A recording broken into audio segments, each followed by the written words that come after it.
Bismillahirrahmanirrahim. Assalamualaikum warahmatullahi wabarakatuh. Selamat pagi. Jumpa lagi dengan Ibu masih dalam pembelajaran jarak jauh. Sebelum pelajaran kita mulai, kita berdoa dulu menurut kepercayaan masing-masing. Berdoa, mulai. Selesai. Mata pelajaran hari ini masih tema 1, selamatkan makhluk hidup. Subtema 2, hewan sahabatku, pembelajaran yang kelima. Masih ingatkah kalian pembelajaran yang lalu tentang sumber daya alam kawasan Asia Tenggara? Mana saja negara-negara yang masuk di kawasan Asia Tenggara? Myanmar, Thailand, Laos, Filipina, Vietnam, Kamboja, Malaysia, Brunei Darussalam, Singapura, dan Indonesia. Sumber daya alam apa yang dihasilkan oleh negara-negara tersebut? Misalkan Indonesia menghasilkan padi, kopi, cengkeh, teh, dan lain sebagainya. Malaysia menghasilkan tambang terbesar biji timah di dunia. Nah, hari ini materinya yaitu kegiatan ekspor negara-negara di Asia Tenggara. Letak astronomis Asia Tenggara adalah 28 derajat lintang utara sampai 11 derajat lintang selatan dan 92 derajat bujur timur sampai 141 bujur timur. Kawasan Asia Tenggara bereklim tropis. Kawasan Asia Tenggara berada di antara Samudra Hindia dan Samudra Pasifik. Asia Tenggara juga terdiri dari daratan berupa semenanjung dan kepulauan. Bentang alamnya terdiri dari deretan pegunungan, gunung berapi, laut, bukit, sungai, dan danau. Kawasan Asia Tenggara juga dilalui oleh 3 lempeng, yaitu lempeng Eurasia, lempeng Indo-Australia, lempeng Filipina yang lebih kecil.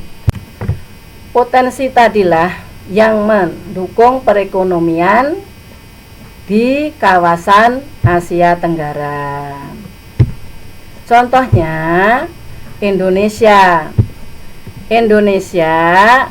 mengekspor hasil bumi seperti timah, tembaga, besi, minyak, gas, dan nikel. Selain itu, Indonesia menghasilkan pupuk, karet, kopi, kelapa sawit, dan tembakau. Bahkan juga ikan, tuna, dan udang. Sekarang Malaysia penghasil timah terbesar di dunia selain pertaniannya. Vietnam adalah bergerak dalam bidang industri seperti tekstil, semen, pupuk, kaca, dan ban. Sekarang Filipina pertambangan dan industri, mengekspor gula, kopra, nanas, dan biji tembaga. Sekarang negara Kamboja hasil pertaniannya adalah jagung, umbi-umbian, dan buah-buahan.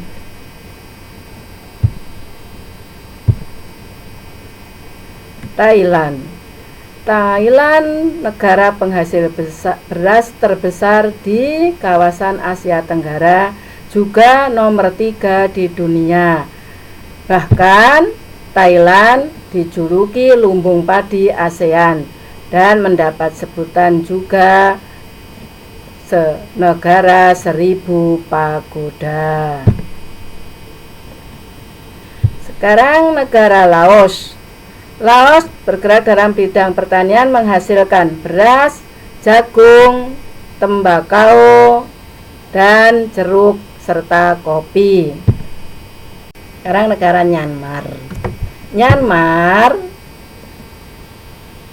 Komoditas perdagangan Myanmar meliputi kayu jati, beras, pupuk, dan berbagai barang kerajinan. Sekarang negara Brunei Darussalam. Brunei Darussalam terkenal sebagai pengekspor minyak mentah, gas, dan produk minyak. Sekarang negara Singapura. Singapura mengekspor barang mesin dan alat-alat transportasi, alat elektronik, dan barang-barang konsumsi.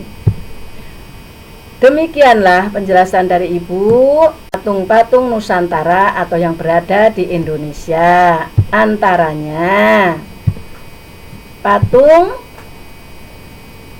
Buddha tidur berada di Mojokerto. Patung kura-kura raksasa berada di Jepara, Jawa Tengah.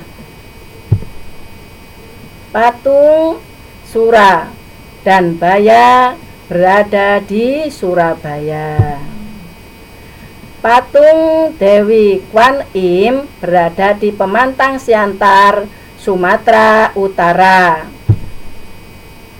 Patung Selamat Datang berada di Jakarta.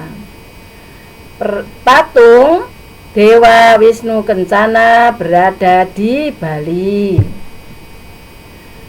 Patung Diponegoro berada di Semarang. Patung Taman Nasional Komodo berada di Flores, NTT. Patung Nyi Ageng Serang berada di Yogyakarta. Patung Mula Warman ada di Tenggarong, Kalimantan Timur. Itulah anak-anakku sekalian, patung-patung yang ada di Nusantara masih banyak sebenarnya. Anak bisa cari tahu, anak-anakku sekalian, bisa dari majalah, bisa dari internet, dan lain sebagainya. Cukup sekian dulu penjelasan dari Ibu. Kalau sudah jelas, demikianlah penjelasan dari Ibu. Sudah jelas? Kalau sudah jelas, kerjakan tugas berikut. Poin A dengan poin B. Selamat mengerjakan tugas. Sampai jumpa. Terima kasih. Wassalamualaikum warahmatullahi wabarakatuh.